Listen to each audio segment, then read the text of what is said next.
in chapter 5, he says, he said, no, I did not come to abolish the law, but I came to fulfill it. And what people miss here is when Jesus began to speak, he was giving kingdom law, which overrides Mosaic law. Am I making sense? He was saying, now, the laws of Moses were good, but the laws that I have for you surpasses Moses' law. He said, the laws of Moses, you got credit for doing it, even though your heart wasn't in the right place. Am I making sense? You could do the laws of Moses and not have a relationship with God just because that's what you were supposed to do. But Jesus said, no, for me it's different. In order to enter the kingdom, your character has to change. Your character, and some of us, we claim that we have kingdom culture, kingdom mentalities, but we treat our spouses like trash. Talk to them any kind of way. Listen, do not, and I put this out here, do not have more respect for me than you do for your husband.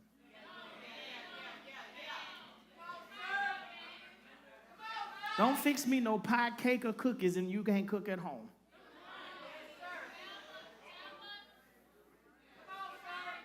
Don't give me a yes, pastor, and at home it's like you better do it yourself. No, take care of home. I got, I'm good. And that works both ways. Brother, you shouldn't be recognizing everybody else's eyebrows if you ain't said nothing to your own wife about hers. Well.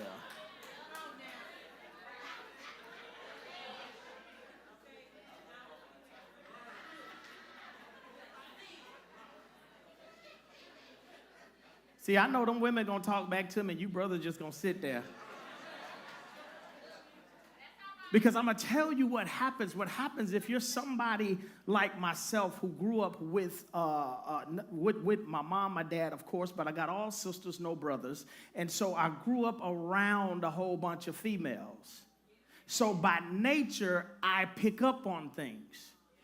My mom told me when I was in 10th grade, she said, boy, you dangerous. I said, why you say that? She said, boy, you got a woman's intuition. I said, I didn't know that was a compliment or if that was a shot at me. She said, no, you pick up on things that the normal man just don't pick up on. And she said, and that's dangerous if you know how to use it. So she's going to pray for you. I'm going to pray for you. But pray for me, mama. And then when I was in school, I used it to my advantage. I tell all my business. It don't matter to me because ain't nothing I'm telling you that my wife don't already know. That part. Come on, get it. You dropped it. Get your pen. I don't be acting like I don't see stuff. It's just, pick it up. Right? So when Jesus came on the scene, I'm going to show you how good Jesus is. He said, let me see. Yeah.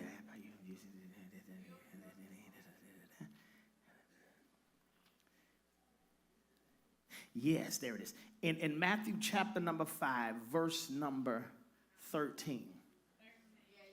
He called his disciples to him. And he is telling them who they are. He's telling them who they are. He tells them, you are the salt of the earth. That's telling them that you are the power of the earth. You are the flavor enhancer of the earth. You are the potency of the earth. You are the potential of the earth. You are the preservative of the earth. And think about it. Without a preservative, y'all go look at your canned goods.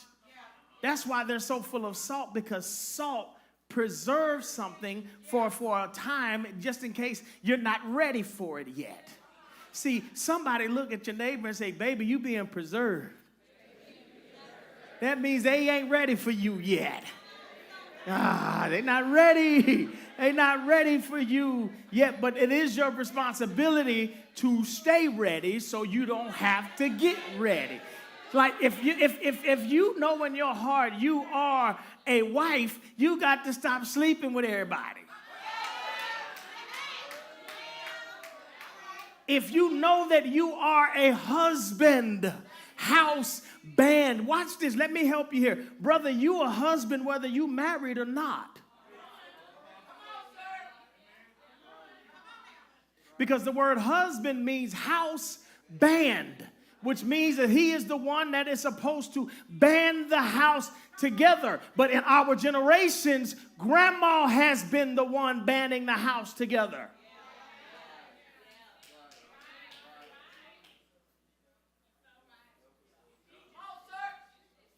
Y'all don't like this. You have a responsibility as a man to treat every woman like your sister.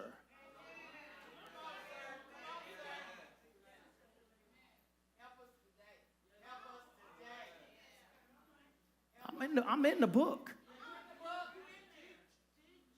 But when they try to treat you like a sister, let him treat you.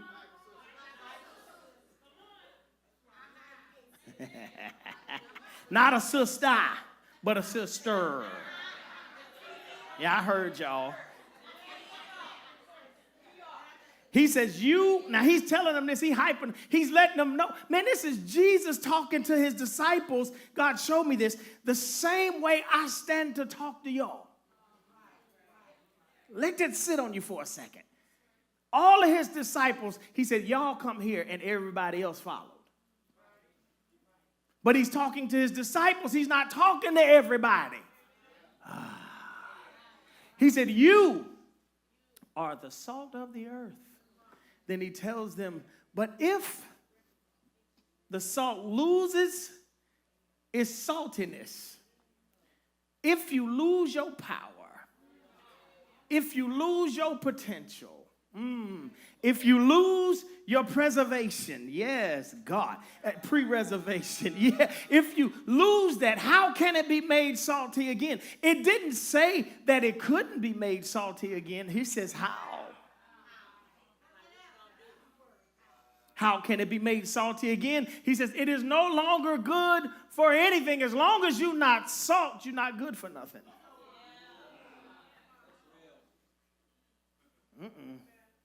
I didn't say it. It's up there.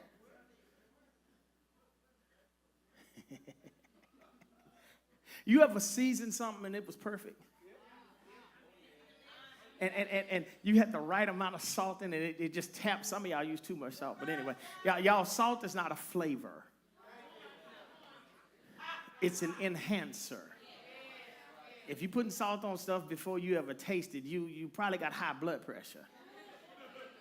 Y'all laughing, but I'm serious. And you got to stop and think there. I'm going to give y'all a class real quick. There are salt alternatives. Like lemon zest, lime zest, all of those herbs. Let me give you a schooling real quick. You know there are like 4 or 5 parts on your tongue that notices flavor.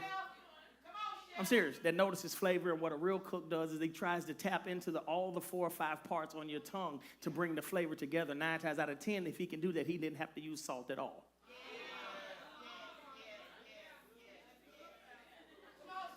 Remember that. Now, back to the salt. Watch. I did something yesterday. I just felt like I want to do some greens, right? So I hooked my greens up, and I put all my little stuff in there, and the flavor was popping, Jarrell. I was like, oh yeah, that's it. And I said, no, don't bring them here. No. And I taste them, right? I said, oh, that's right. But then I went and add the regular other stuff. I added me some extra onions, added me a little extra garlic, added me a little extra green peppers, added a whole bunch of little extra stuff. And I went back 10 minutes later, and that flavor was diluted. I said, now, that salt was popping a while ago. Everything was great. But what came to me is that when I put all that other stuff in the greens, that other stuff was full of water. And so what happens is all the extra water from all of the excess stuff watered down my flavor. Meaning that sometimes you can put so much extra stuff in your spirit to where you got to take a watered down word in order to understand it. Anytime the word has to be watered down, it's no longer the word. That's why it doesn't have power, it doesn't have salt, and that's why it can't preserve you, because it's been watered down. I'm talking good in here. Robinson, boy, you talking good in here. Back to this Bible. Now this is cold. He says, it's no longer, see, Jesus didn't pull no punches, man. He just said it's no longer good for anything except to be thrown out and trampled underfoot. Next one. But he's telling them, go to 14. He says, you are the light of the world. You are the knowledge of the world. You are the exposure.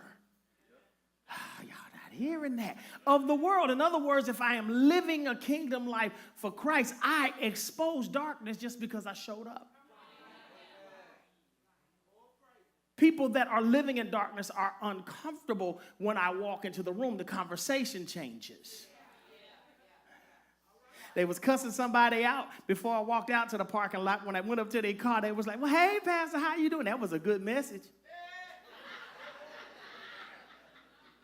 And the whole time he's sitting over on the passenger side or driving, don't even want to make eye contact because of that blade that came out right before I got there. Oh, that's a blade, Terry. That's a blade.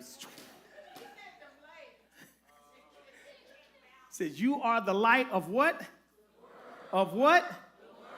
You are the light of the world. A town. Woo, that's even bigger. A town. What's all in a town? Come on, talk to me. What's all in a town?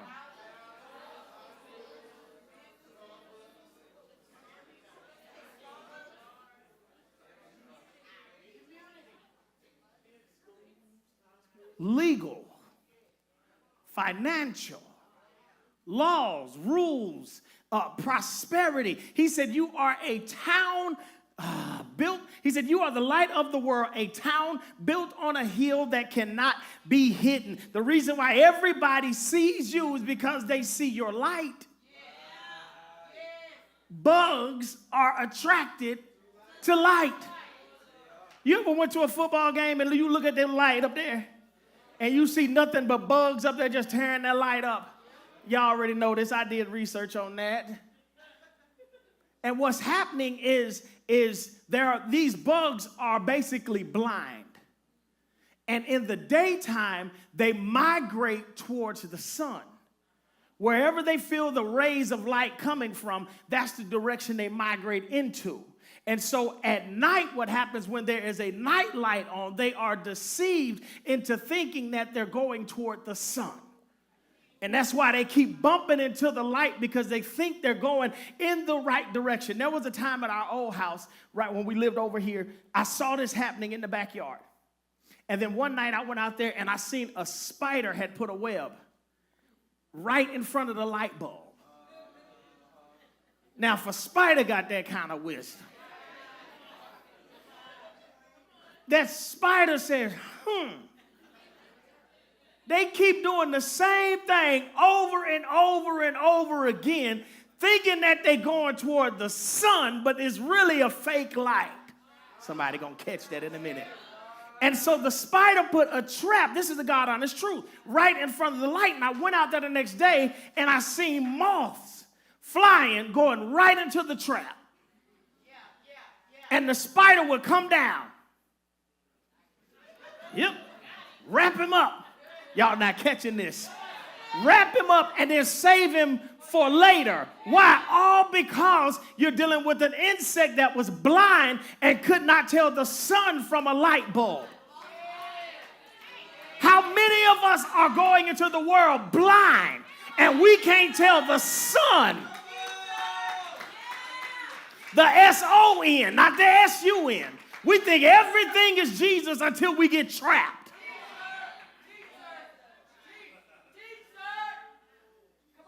He said, you are the light of the world, a town built on a hill that cannot be hidden. As a kingdom citizen, that's the reason why I can stand up here and see what's going on, because you can't hide. We can try to hide, but you can't hide. Do you not think that God has me here and won't give me the exposure necessary in order to preach or teach you? Next one. It got too serious right there. Neither do people light a lamp and put it under a bowl. Instead, they put it on its stand. See, that word "its" stuck out to me. Meaning that if I'm going to light you, I already have a position for you. You don't have to try to take somebody else's platform. I have a place for you if I am the one that set you on fire. Yeah, and gives light to who? Gives light to who? Everyone. Where? In the house. Everywhere. What? In the house. Are you a light in your house? Yes, sir. Yes, sir. Yes, sir. How many of us come to church and we want to be a light at church, but at home we ain't the light in the house? Oh, yeah. That right there. I didn't say it, Jesus said it. But see, he's telling his disciples, look, this is what I know about you, not what I think. I know you are the salt of the earth. Without you, none of this happens. I know you are the light of the world. Why? Because my word is in you. I am telling you that you are all of these things. And so now that he's got them all feeling good about themselves, when Jesus comes and tell you, you know what you call, you the light of the world. Jesus is saying it's the one that you just saw heal the sick, raise the dead. You just saw this man walk on water, and he just told you to your face, you are somebody. Let that rest for half a second. He didn't say you're nothing because you don't do what I do or you can't do what I do. No, he says, no, you are somebody. Without you, this thing don't happen. Do y'all feel like that? Oh, man, I got a long way to go, Drew. Job security.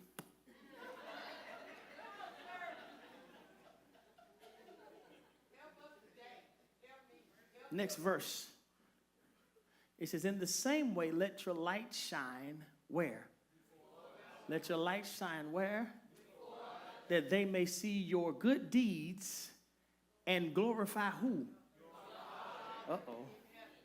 And glorify who? That word Father translates to the word source.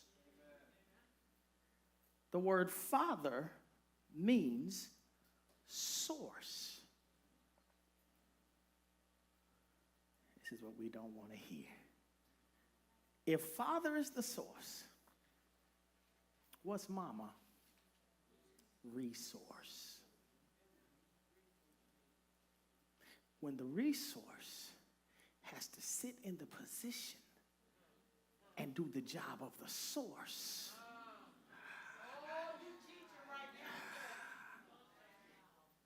Power eventually runs out.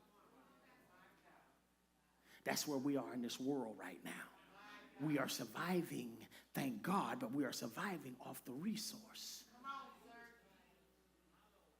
Because the source in a lot of cases are out of position. Stop saying that you want a godly man in your life, or your husband has turned and he's trying to walk for God. Now when you start feeling that shift of power happen and you stand against it. Ooh.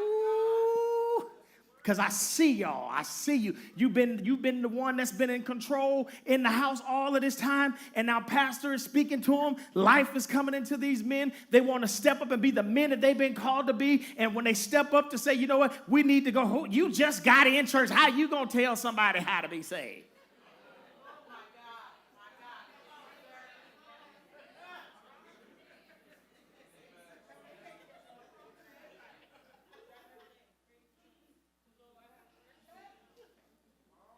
that sends him right back to a cocoon. But brother, you got to be willing to keep going. Because I do believe when Adam and Eve messed up, God didn't say, Adam and Eve, come here. He said, Adam.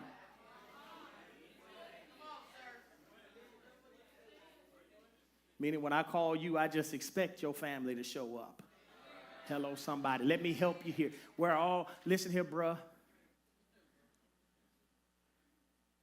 Yeah, I got your attention now.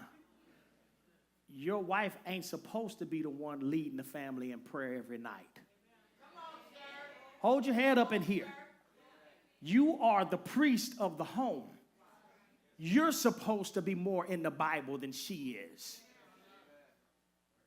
You're supposed to be the one leading in prayer. You're the one that's supposed to be saying, come to the table, we gonna have Bible study, leave them phones upstairs. But when you're so busy doing your own thing, oh, y'all don't like this.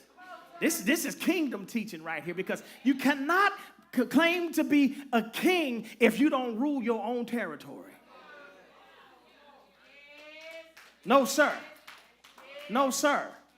You have a responsibility, because God is going to come to you as the priest of the home. And he says, I put you in charge. She's supposed to be chilling.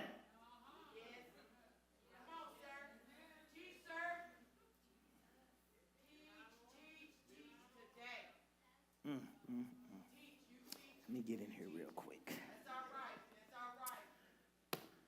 Now we're going to go to verse number 20.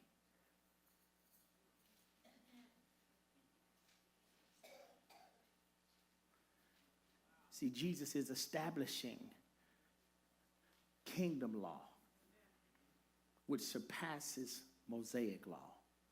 He is saying this, if you're going to call yourself a kingdom citizen. Now, I just told you everything good about yourself. He gassed them up. I just told you how beautiful you are, how wonderful you are, and that you're the light of the world. You have this power, you have this authority, but this is what comes with it. What is it? Yes. Conduct is the fruit of character. How you conduct yourself is the evidence of your character. See, because Jesus said, I need to deal with their character. And their character their conduct will be a mirror of their character. Anybody can act right for a minute. Hey, God. But when your character is right, you can't help but to be who you are regardless of where you are. Oh, y'all don't want to talk back to me, because too many of us can cuss people out with ease and lie on people with ease and sleep around with people, get high. We can do it with ease as long as we don't think nobody watching. But then we want to stand up and say that our character is right. God is like, no, that ain't no characteristic of a kingdom citizen. He says, for I tell you, unless your righteousness surpasses that of the Pharisees. See, we be so running around here hollering, well, the law is dead. We don't have to obey the law no more. Brother, do you not realize that Jesus made it harder?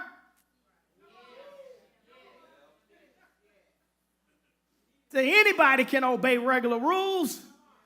Well, I ain't going to say anybody, because the law was very, very hard. But Jesus said your conduct, your characteristics. And he says, if your righteousness does not surpass that of the Pharisees, and I believe the Jerusalem Bible says, if your virtue goes no deeper than that. And that's talking about your moral character. If your moral character is not any better than that of the Pharisees, yes, and the teachers of the law, you will certainly not enter into the kingdom of heaven. That word enter means see. So if your character is worldly character, when things of the kingdom are happening, you won't be able to see it. You'll always look at things on CNN at face value. You'll look at everything that's popping up on the internet as at face value. This is why, and you can tell the position and the state of the kingdom-minded people now is because even when it comes to the election, they're not looking at things for what they are. They're looking at things at face value. And what we're seeing right in front of us, the Bible says in the last days, even the righteous, if they can be, will be deceived. There are a lot of mega pastors that are pushing things and they're being deceived based off of who the people are in their congregation. They're allowing their congregation to make the decision for them just so they can keep the seats filled. Oh, wow. Wow. I'll lose about half of y'all. Wow. He says, you will certainly not see the kingdom of heaven. Next one. You have heard? Yes. Now see, this is the old law. He said, you have heard it said to people long ago, you shall not murder. And anyone who murders will be subject to judgment. That sounds fair, right? That sound fair? But what did Jesus say? What's the first word he say? But. What did he say? But. So what does the word but do? Cancel out everything that you just said before. He said, but I tell you that anyone who is angry with his brother or sister will be subject to judgment. The law talked about killing somebody. Jesus flat out said, if you mad and angry at somebody,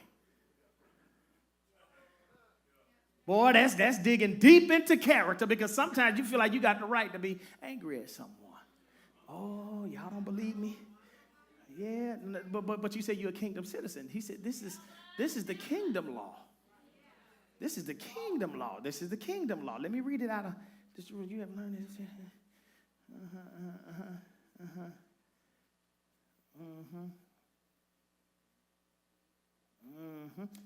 That's pretty much saying the same thing, right?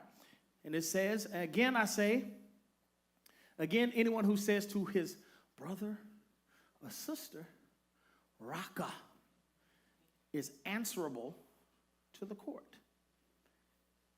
He said, if you call your brother or sister a fool, how many of y'all use that word loosely? Yeah. And what is a fool? Huh?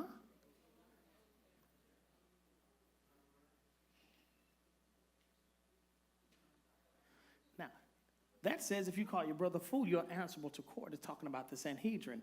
And then it says anyone who says you fool will be in danger of the fire of hell. But the regular version says anyone who calls him a renegade, he will answer for it in hellfire. It didn't say about being a danger. In the original version, said you will answer for it while you in hell. What you claiming that we kingdom citizens, though, right? Now, this sounds a little bit deeper than the Mosaic law. This is dealing with our heart. This is dealing with our character. So you don't have the room to harbor unforgiveness in anybody. As a kingdom citizen, I'm not hurtful. I understand my culture. I understand what my ancestors went through, but I can't take that unforgiveness and that hurt and that pain and bleed it over into my children because I'm justified.